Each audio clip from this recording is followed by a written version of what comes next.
আসসালামু আলাইকুম ওয়া রাহমাতুল্লাহি ওয়া বারাকাতুহু। সম্মানিত দিনী ভাই বোনেরা, পবিত্র কোরআনের গল্পসমূহ থেকে আজ আমরা আল্লাহ তাআলা কর্তৃক মৃতকে জীবিত করার ঘটনা শুনব। আল্লাহ নবী হযরত ইব্রাহিম আলাইহিস সালাম একদিন বসে বসে ভাবছেন যে আল্লাহ তাআলা কীভাবে মৃতকে জীবিত করবেন। তো এই ভাবনা থেকেই আল্লাহ তাআলার কাছে ফরিয়াদ করে বললেন, রব্বি আরিনি কাইফা তুহিল মাউতা। হে আল্লাহ, আপনি আমাকে দেখান কিভাবে আপনি মৃতকে জীবিত করবেন।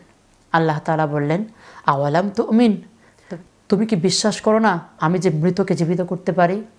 ইব্রাহিম আলাইহিস সালাম বললেন, না আল্লাহ, আমি অবশ্যই বিশ্বাস করি আপনি সব কিছু করতে পারেন, কিন্তু ওয়ালাকিন লিয়াতমাইন্না কলবি, কিন্তু আপনি যদি আমাকে স্বচক্ষে মৃতকে জীবিত করার বিষয়টা দেখান তাহলে আমার অন্তরে প্রশান্তি আসবে এবং ঈমানটা আরও বেশি গাঢ় হবে। আল্লাহ তাআলা বললেন, ঠিক আছে ইব্রাহিম, তুমি তাহলে 4টি পাখি ধরো, সেগুলোকে তুমি পোষ মানাও। পোষ মানানোর পর সেগুলো তুমি ডাক দিলেই তোমার কাছে চলে আসে, এমন অবস্থা যখন হবে তখন এই 4টি পাখিকে তুমি জবাই করো। জবাই করার পর তার পালক, চামড়া, গোস্ত, হাড্ডি সব কিছু তুমি একাকার করে ফেলো। এই 4টি পাখির সব হাড্ডি মাংস সব একাকার করে 4 পাহাড়ে রেখে আসবে। তারপর দেখবে আমি কিভাবে মৃতকে জীবিত করি। আল্লাহ তাআলার কথা মতো ইব্রাহিম আলাইহিস সালাম 4টি পাখি নিলেন। সেই 4টি পাখিকে ভালো মতো পোষ মানালেন। পোষ মানানোর পর যখন এমন অবস্থা হলো যে ইব্রাহিম আলাইহিস সালাম তাদের নাম ধরে ডাক দিলেই তারা চলে আসেন, তখন ইব্রাহিম আলাইহিস সালাম একদিন তাদেরকে জবাই করলেন।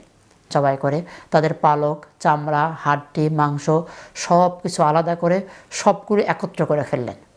একত্র করে এগুলো মিক্সড করে তিনি 4টি পাহাড়ের চূড়ায় 4টি অংশ রেখে আসলেন। এরপর ইব্রাহিম আলাইহিস সালাম মাঝখানে এসে সেই পাখিগুলোর নাম ধরে ডাক দিলেন। আল্লাহর কি কুদরত!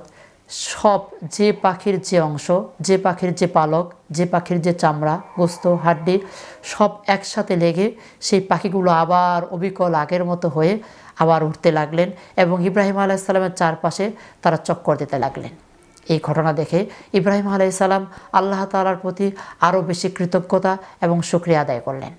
মহান আল্লাহ তাআলা এই ঘটনা পবিত্র কোরআনের সূরা বাকারার 260 নম্বর আয়াতে বর্ণনা করেছেন। আল্লাহ তাআলা কোরআন থেকে শিক্ষা নিয়ে আমাদের জীবন গঠন করার তৌফিক দান করুন। আমিন।